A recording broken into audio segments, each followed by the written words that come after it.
CFL, welcome to the first ever edition of Hitstick Podcast, featuring myself, Nick Larson, and my co-host, Brent Foster, coming at you live from the XCFL studios. I gotta say, it feels great to be given an opportunity like this. I mean, not only have we been given this platform to review and speak our mind about the greatest league in the sim community, but to expand on our league's content and also convince some people who have been on the fence about joining the XCFL to get them into this league. Brent, could you please tell the people what we have in store for them today? I would be happy to, Nick. However, I'd like to first start off by thanking you for deciding to rebrand and include me in your podcast, and give a quick shout out to our Commissioner Jim for creating this great league. Also to our director Brian, who kind of lent a hand putting together the intro video. Thanks, guys. All right, now that we have those out of the way, let's get back on track. Here's what we got in store for you today. First, me and Nick will start off by giving you a short intro to the show, where we'll let you know a little bit about ourselves, as well as what we hope to make the show in the future. Follow that up with the current playoff picture, the power rankings, Week 10's Game of the Week, and our mid-season predictions for the XCFL Awards. Thanks, Brent. Now let's get the show going. All right, let's take a look at the playoff picture for the AFC. You can see here we have the division leaders with the Steelers sitting at 5-2 atop the AFC North. The Jags sitting there just at 500 at 4-4. The Bills have a little bit of a lead over the Patriots at 7-1 in the AFC East, and the Chargers have a stranglehold on the AFC West. You can also see our two wild card spots filled by the Patriots and the Bengals right now, and then the rest of the teams that are in the hunt. Brent, what sticks out to you in the AFC playoff picture here? Well, the first thing that's going to stick out, we'll start in the first division here. That race is really tight between the Steelers and the Bengals right now. And even though the Steelers won the head-to-head, if you go ahead and look at the Bengals' upcoming schedule, it's pretty easy. They got the Ravens, the Packers, the Bears, and the Raiders. Now, nothing against those teams, but they have not won many games this year. So if Brian keeps doing what he's doing, he's going to have a shot to pass Jim, even though Jim won the head-to-head. Absolutely. Strength of schedule is big heading down the stretch. Anything else that sticks out to you with this? The division leaders, anybody else? Yeah, of course there is. I mean, the second one that I'm really interested in is the Bills, Patriots, Jets situation. All three of them are in striking range, and the Jets and the Patriots actually play each other this week. So who knows what happens there? We'll have to wait for that head-to-head to happen first. But the Bills, they seem like they've got a pretty easy schedule coming up with the Saints, Colts, Bucks, and Jets. But with that head-to-head against the Jets, who knows, right? The Jets could beat the Patriots, the Jets could beat the Bills, and they're sitting in the top spot. The Patriots could beat the Jets, and they have a pretty easy schedule coming up with the Jets, Falcons, Ravens, Texans, and Saints. So I don't really know what to make of that. That's kind of just a crazy race right now, and that'll be the most interesting one to watch down the stretch. It seems like it'll all come down to the head-to-head matchups, because I know in the last couple of years, the Bills and Patriots have traded off, and, they both won their Super Bowls. But the Jets has improved every single year. Bano Jr. down there, every year, slowly getting a little bit closer. This could be the year we see him squeak into the playoffs, maybe. Yeah. Who knows? Absolutely. How about that AFC South? Did you notice anything there between the Jags and the Colts? Yeah, I do. I mean, funny enough, it looks like it's going to be an even race between 4-4 and 4-5. But the Colts have a really difficult schedule coming up to try and catch the Jags. They got a bye week this week, so you're not getting a win there. Then they got to go face the Bills, and then 2 weeks from then they got the Chargers. Both those teams are 7-1, so it's going to be tough to get a win against either of those. So I foresee maybe one win in the next 4 weeks for the Colts. And that could be enough to just knock them right out of it. Absolutely, yeah. Not even in striking distance for a wild card spot at that point. All right, well, let's go ahead and slide over and take a look at the NFC playoff picture, where we can kind of see the division leaders. We got three undefeated teams with the Vikings, Cowboys, and Cardinals, all three sitting at 8-0. And then you have the NFC South there with the Buccaneers sitting at 5-3. You look at the two wild card teams. We got 6-2 Redskins and the 6-2 Rams, and then you can see a bunch of 4-4 teams sitting there in the hunt category there. What sticks out to you in the NFC playoff picture? Well, we can just skip over the North because I'm going to go ahead and give that to Nick right away. No one's catching him. So if we move on to the South, we have a little bit of a race going on with the Panthers and the Bucks, but again, I see RV taking that pretty handily. I think he'll distance himself over the next couple weeks. We Absolutely. finally get interesting here in the East. It looks like the Cowboys are cruising at 8-0, but the Redskins still have another game against him. And as well as that, they have four pretty easy matchups coming up in the Eagles, Falcons, Panthers, and Broncos. So by the time Dallas heads to Washington, this thing could be pretty close to even, and they may have a shot at striking. That's very interesting there because I know the Redskins owner has been very vocal in how he feels to the press and the media. So it'll be interesting to see how he finishes the year going against that cupcake schedule he's got over there. What about the NFC West? Do you think the Cardinals and Rams? Anything you make of that? Yeah, that's the most interesting one to me, actually, because the Cards play the Rams twice still this season. So being 2 games behind doesn't really matter, to be honest, for the Rams. And then the Cardinals also play the Vikings this week and the Cowboys next week. So he could lose two right there and then win the final two and you're in. So the Rams are in a win and you're in situation in that division. Awesome, So awesome. it's closer than people might think. Absolutely. Do you see any of these teams in the hunt that might be able to make a push to slide in that wild card spot? Or does it looking like the Rams and Redskins are going to kind of cruise through there? I mean, it looks like they're going to cruise, but one team that I see as a bit of a wild card, pardon the pun, is the 49ers. They do have Chisholm Bragg, who's leading the league in passing yards right now. So he hasn't really shown anything in the past in regards to wins, but he's shown a little flair for throwing the ball. So if he can get it going and kind of start pulling the wins together, who knows? Because the Rams and Cardinals play each other, so maybe the Cardinals hand the Rams another two losses. Awesome. Okay, great information there. Let's go ahead and slide over to our XCFL power rankings here. Well, for those of you who no longer are in contention, don't worry, we haven't forgotten about you. Here we have the power rankings post week 9, so before the week 10 games have been played. And now we don't want to hear any complaining in regards to these because you earned your placement on here by your results on the gridiron. Don't like your spot? Well, you're the only one with the power to change it. Go out and win some football games. It's as simple as that. All right, Brent, let's go ahead and take a look here at our top 8 teams right here. What sticks out to you with these top 8? A whole lot of wins, man. Look at these guys Absolutely. in the top four. My God, they have one loss between them. Teams are running away with it this season. But if I had to pick one team who made an impression last week for me, it would be the Rams. The Rams are coming off 2 straight wins when they're chasing the Cardinals, who are, stacking up wins like crazy. So those are important wins, and it keeps him within striking distance. So that earned him 2 spots up, and that's the biggest jump within the first 8. Awesome. Okay, let's move on to the next 8. We got 9 through 16. What sticks out to you here? Well, the biggest thing to me would be the Steelers-Bengals switcheroo. So last week the Steelers were 10th and the Bengals were 9th. But then the Steelers went and beat the Bengals last week, so the Steelers jumped up on them. Not only did they jump up on them in the power rankings, but they also jumped up on them for the division lead. So that's going to be important with the Bengals' easy schedule coming up next week to take that head-to-head. Absolutely. What do you think about the Jets down there at number 12? Yeah, I mean, the Jets are still showing that they have what it takes this season, right? They're sticking around. Tough division, but 12th spot is pretty good, man. 12 teams make the playoffs each year, so let's see what he can. Absolutely. Absolutely. Okay, let's go ahead and take a look at 17 through 24. What sticks out to you here? Here it's the 22 and 23 spots, surprisingly. The Raiders, because they've woken up, they were kind of sleepwalking through the start of the season. Don't know what happened there, but he put together 2 straight wins. And Doss has done some good things in this league in the past. So he gained 7. And then the second one is the Eagles, with Coach Boone getting rehired there. Boone did some really good things with the Titans. So even though he lost last week, just getting hired there warrants a bit of a gain for the Eagles.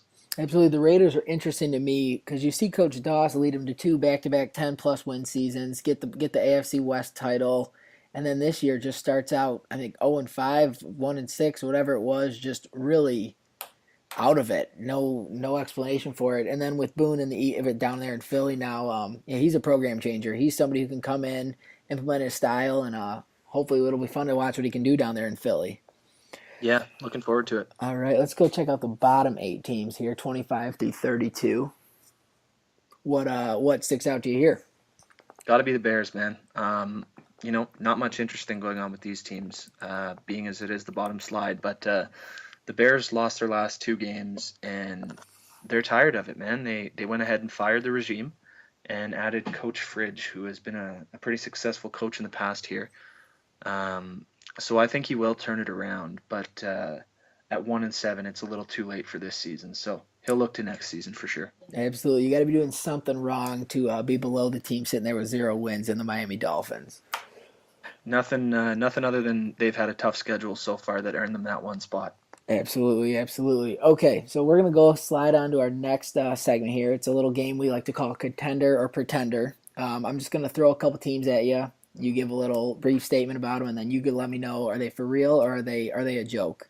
All right? I'm ready. All right, let's get going. We'll start with the Cincinnati Bengals. So this one's going to surprise most people, but I think they are going to make the playoffs, and I'm still going to call them a pretender. The reason for that is they got a real easy schedule coming up the next 4 weeks.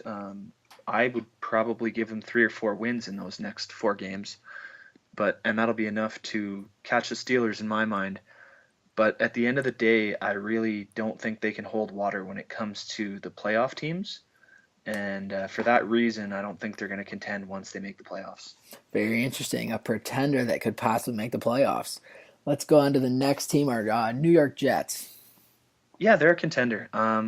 They haven't shown much to us in the past, but this season he has been playing really well.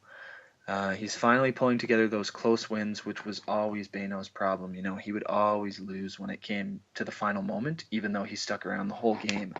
I think the real reason for that is playing in a division with the Bills and the Patriots for this long has just shown him that if you want to compete in the XCFL, you got to step it up. And having that kind of competition around just really brings the competitor out of a guy. So I'm going to call him a contender. Absolutely, absolutely. That AFC East is tough. All right, how about Coach White and the Indianapolis Colts? Yeah, I got to go pretender here. Pretender. Yeah, it looks like it's close right now against Jacksonville, but he's got a bye week this week and a matchup with the Bills the following week. And I think after those two, he'll probably be not so close in this race, and I think he'll just slowly fade away. All right, let's head down to the NFC West and talk about the Seattle Seahawks then. I'm having a real tough time with this one because his past performance says he's a contender, but his performance this year kind of says pretender. But at the end of the day, he's got a good young core. He's kind of been pulling it together the last couple weeks, so I'm going to call him a contender, but he's got to get into the playoffs, and being in a division with the Cardinals and the Rams, that's going to be really tough. And I mean, even the 49ers are sticking around too, so that's a tough division. Absolutely, very tough division. Okay, and then last but not least, we'll go with Coach Doss and the Oakland Raiders. I know we just touched on them a bit last segment, but are they a contender or are they a pretender? I don't know what the hell to do here, so I'm going to leave it here for right now, and I'm going to tell you what, Doss. You come into Dallas next week, and I'll let you know whether you're a contender or a pretender, because in the past you've always been a contender, but this year you've been a pretender. So you got 2 straight wins. You're starting to show people you haven't went to sleep, and you got your big challenge coming up next week in Week 11 in Dallas. If you beat Dallas, you're a contender. If you lose, pretender. Show us what you got. Awesome, awesome. All right, well, before we jump to our next topic here, we just got word from our producers that the number 1 overall prospect in the 2022 draft class, outside linebacker Rimal Glenn from Texas, has decided to forego his senior year of football and start working towards getting his MBA in hopes of becoming a sports agent. It's a very interesting, very bold, very unheard of move here, Brent. What are your thoughts on this? I can tell you I'm receiving this about as well as a fart in church. What thinking, Ramel, if you're listening right now, change your mind, please, because my God, you're about to go number one in the NFL draft and you're giving this up for a pipe dream. I mean, no one is going to hire you as their agent when you've never been through this process or had any negotiating experience yourself. Um, Quite honestly, getting an MBA doesn't qualify you any more than you are right now. Um, you know, negotiating with these NFL guys is tough. So, I mean, you're a hell of a competitor, but good luck, man. Absolutely. I mean, he is the top pass rusher in this draft class, and really looking at the top 10, there's no other defensive ends or outside linebackers that have the pass rushing ability that this guy has. This is big for the landscape of this draft because if teams need a pass rush and we're sitting up in the top 5, they were probably really excited looking at this guy who's just put up crazy numbers over at Texas. But yeah, like we said, very interesting, very bold, and we don't recommend it, Ramel. So if you are listening, please change your mind and go to the draft. Go back to school, man. You're gonna get drafted to Miami. You can have some Mai Tais on the beach. There you You know, go. All right, Brent. This segment of the show here, we're going to talk about our XCFL Awards and our mid-season predictions on who we think could win these awards. I'm going to throw a few awards at you, and you go ahead and just tell me who your favorites are so far this year. All right? yeah. All right. We're going to start with the Rookie of the Year, Rookie Coach of the Year. This award goes to the rookie head coach that showed the most promise with activity, league involvement, and team building so far. Who do you got for this award? Right. So I got three coaches for that. The Redskins, the Panthers, and the Texans. They've all shown good promise so far this year. The Redskins, that's a guy who's been getting it done both on the gridiron and in the chat rooms. You know, he's always in there talking shit in a fun way. Never crosses the line, but he's always poking fun.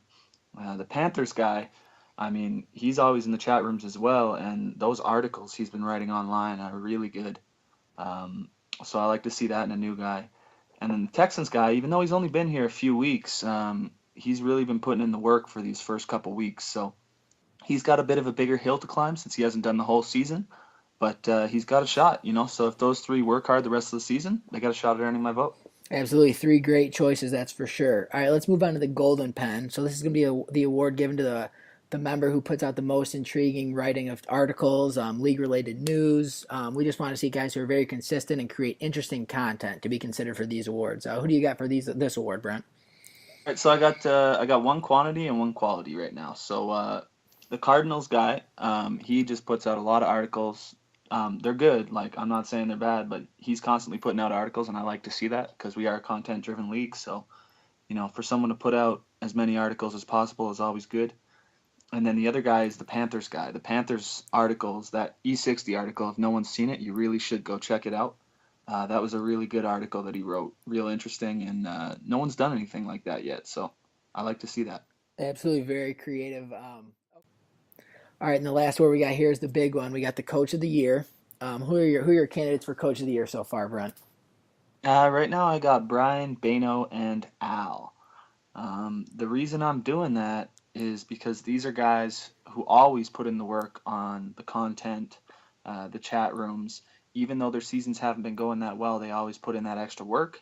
And this year, they're having good seasons. All three of them are in the playoff hunt, on top of putting in the content and everything. So I'm impressed with what I've seen from them. They're showing growth from past seasons, and that's why they're up there for the Coach of the Year with me. Awesome. That'd be nice to see one of those three guys win it because I don't believe any of them have in the past. Also, to be considered, we got the Cowboys sitting there undefeated, and same with the Vikings. It'd be great to see if one of those guys does go undefeated or puts up a 15-1, 14-2 record. They'd be considered as well, right? Yeah, it'd definitely be tough if a guy put up an undefeated season not to vote for him. Yeah, Um, absolutely. but it's not just about play on the field either, so I would expect that person to also be putting in the work on the content end. I agree with you 100%. All right, we're going to switch gears here for a second and go with something a little more fun for this next segment. We call it the Hitstick Hot Seat. And our first guest is none other than Hall of Fame member Coach Boone. Thanks for joining us today, Boone. Thank you for having me, fellas. Well, it is called the hot seat, so let's crank up the heat right away. Boone, in the past you've been known to be one who likes to push the limits in regards to chasing such accolades as the MVP or Player of the Year. Do you plan on continuing to chase those accolades, or will you try more of a team approach this time around? Um, I don't want to say that I chase accolades per se. I just look to put the best team on the field and perform the best that I can. If it happens, to be the best team, you have to have the most explosive offense, the best quarterback. Then, I'm gonna let them go do that. That's what they're there on the field for. That's why you play the game, to be the best. So if my quarterback decides he wants to throw for 5,000 yards, throw for 5,000 yards. I'm not gonna stop him. I just I like to put on good games, exciting games, and run my offense and my defense and see what I can do. Absolutely. All right, Boone. So, you're a coach in the past who's had a deadly passing game. However, the Eagles' cupboard isn't exactly as stocked quite as well as the Tennessee cupboard was. Do you see this being an issue, and how do you plan on overcoming it this year? I think that people really overestimated how good that Titans team was, per se. For starters, just talent-wise, Sammy Watkins is probably the most talented receiver I've had, just on natural gifts like speed, size, and everything. Because if you remember, Trey McBride he's pretty short, and I had Tajay Sharp and Rashard Matthews, and those are pretty like average receivers as far as like their talent goes. So this is like the most explosive player I've had on the offensive side of the ball next to Marcus Mariota. And, without Marcus Mariota, of course it's going to be harder, But I think that we should have pretty decent success. I'm not going to say I'm going to throw 5,000 yards. I can't. That's a tall task to have. But, I just think overall this should be a good team, good performance. We'll see if we can pull some magic. Right. Well, speaking of the QB position, your first real move as a head coach of this team was to sign QB Aaron Street, even though in college he was known to have some errant passes. That's earned him a spot in free agency previously. Why did you decide to go with him instead of the existing quarterback there? We had Carson Wentz, who is injured, and I think he's out for at least another 3 or 4 weeks. But the backup that was there, he wasn't too impressive. Pretty, middle of the pack for a free agent quarterback. So I went ahead and I saw this young kid. He had a lot of talent. I know in college he had a rough career, but he's at Dartmouth, so you can't really expect a Heisman winning year from Dartmouth. So I liked what I saw on the tape, and I saw some potential there that in the right system with the right pieces around him, maybe he could perform well, maybe he could grow and be my quarterback for next year and possibly take Wentz out of the starting position. And then I can move Wentz and get me some pieces to put around him. I really would like to improve that offensive line a little bit. Absolutely. All right. So the previous coach of the Eagles was none other than John Eagle. He was known for being quite relaxed, joking around with the players, and sometimes slacking with them. Do you plan on changing the culture there in Philadelphia? Well, I don't want to say that I'm a stern coach. I mean, I am, but I think we're gonna have a lot of fun. But there was a lot of losing in the culture previously, and I'm not a fan of that. I don't lose. I'm not here for losing. So I'm a winner. I'm going to win. That's the plan here, is to win.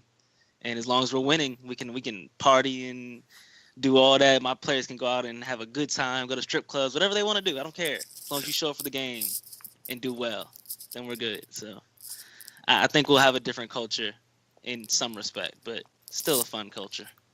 Sounds like a good strategy, man. I'm sure the players will appreciate that. Yeah, players first. As long as they play well. So your first game back was against an undefeated Dallas team. Early on, it looked like you might take that game, but Dallas ended up coming away with it. I have a two-part question here for you. One, were you happy with your team's performance in that game? And then the second question is, 4 games behind, do you think your team has what it takes to rebound and fight their way into a wild card spot? Was I happy with my team's performance? I mean, it's really hard to be happy with a loss, That's really tough to swallow and take to the heart. But I think if you actually break down the tape, especially with a 21-year-old undrafted free agent quarterback, we were in the game for the first 3 quarters. If we could just finish that last quarter, you have to finish the game. You can't play half a game or 3 quarters of a game and think you're going to win it. You got to finish the game strong. And that's the only thing we didn't do. I think overall the quarterback played an amazing game.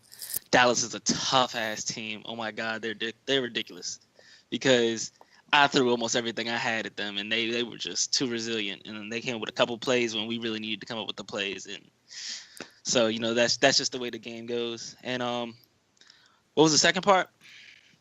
4 games out of the playoffs right now. Do you think you have what it takes to fight into a wild card? I'm going to tell you what. I believe that it's the guy that's not supposed to be there that's the most dangerous, Like when you're not supposed to be there, you're not expected to do anything. We're the underdogs. No one thinks that we're gonna make it when we're 4 games out. But let one play fall here. The ball bounces this way. You make up one miraculous catch, and next thing you know, you got momentum, and you're playing like you have nothing to lose because you don't have anything to lose. The season was over for the most part. So I'm trying to take a little momentum and just let it roll on into playoffs and see where we can fall, where we can land at the end of the year. So I think we can. I think my boys can do it. So we'll see what happens. Absolutely, absolutely. A dangerous team is a team that needs wins. All right, so next up you have the Chiefs. Basically, every game is a must-win from here on out. Do you believe your team is prepared to get it done this week? Absolutely. We're prepared for every game. I make sure of it. I think if you look in Street's eyes, he wants it. He's hungry. And that's why I have him as a quarterback, because when I interviewed him, brought him in, talked to him, see what was going on in his mind, you could just see and feel that hunger. That's the same thing I saw in Marcus. That's the same thing I saw in previous years when I had like Dylan Thompson and David Fowles. It's a hunger that no one gave him a chance. Again, it's the guy that's not supposed to be there. It's the most dangerous. He wasn't supposed to have an NFL career. He went to Dartmouth. He's smart. He's got a business degree.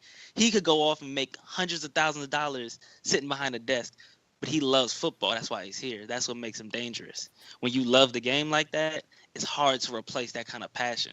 So, I mean, I think we'll be ready. I think he's ready, and I think we could do some great things. So I'm looking forward to a strong performance from him against these Chiefs and really get the season rolling in the right direction. You got me motivated to run through a brick wall right now, that's for sure. So, the Redskins coach has been known to talk a lot of smack in the media. Last week, he said he would run the table the rest of the way, stating that you had no chance.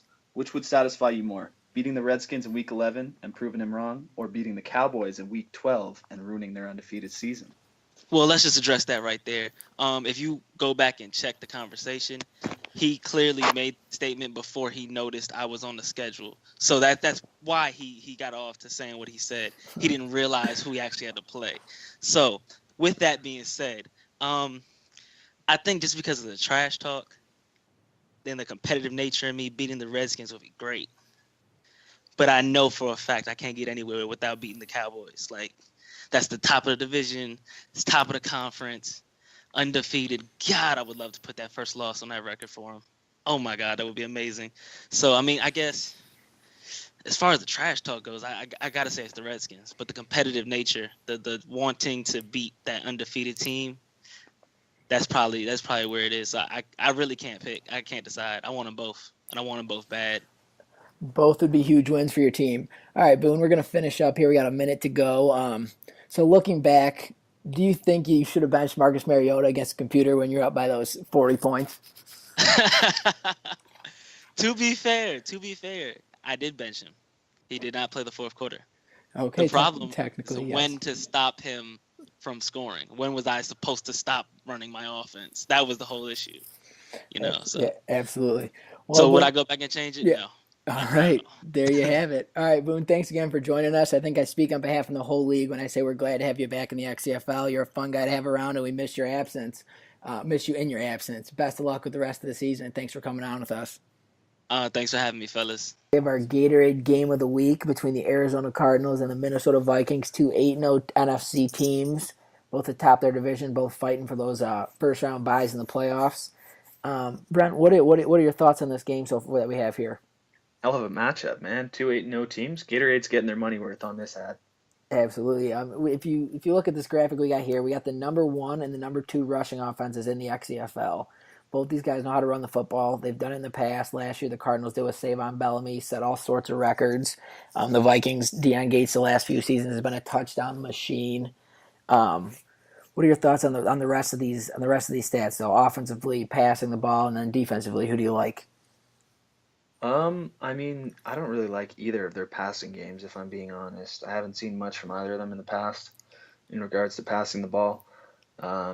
Defensively, I definitely like what I see from the Vikings a heck of a lot more.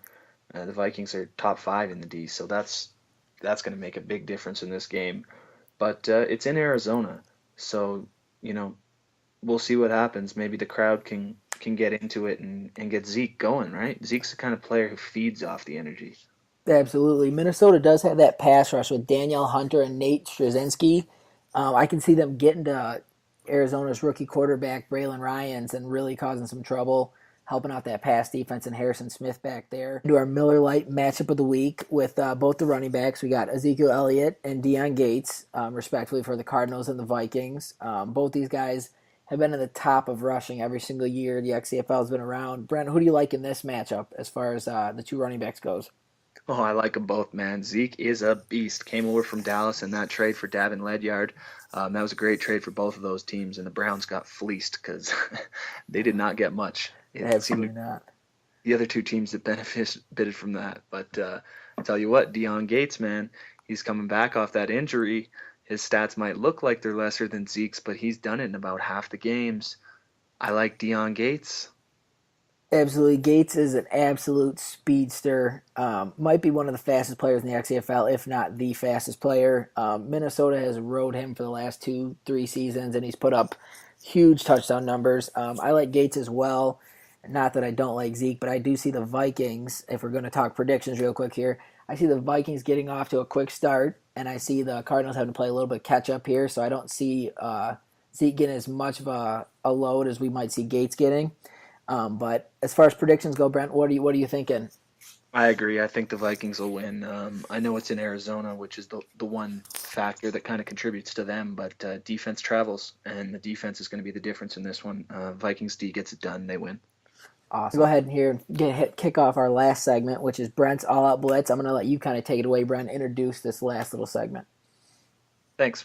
So, guys, what we got here is a segment where I'm going to make a bit of a wild prediction within the realm of possibility. You know, something that looks like it could happen this week that could really shake up the league. So this week I've got the Jets beating the Patriots in Week 10, vaulting themselves into the first playoff spot in XCFL history for the Jets. You know, they're coming off a big win in New Orleans and had a bye the week before that. Now, let me tell you, I've got some news for you. They didn't care about New Orleans. They've been planning for the Patriots for 2 straight weeks, knowing how big this game was going to be. Also, the Patriots are fresh off a bye, so while they've had the extra time to plan, they're a bit rusty.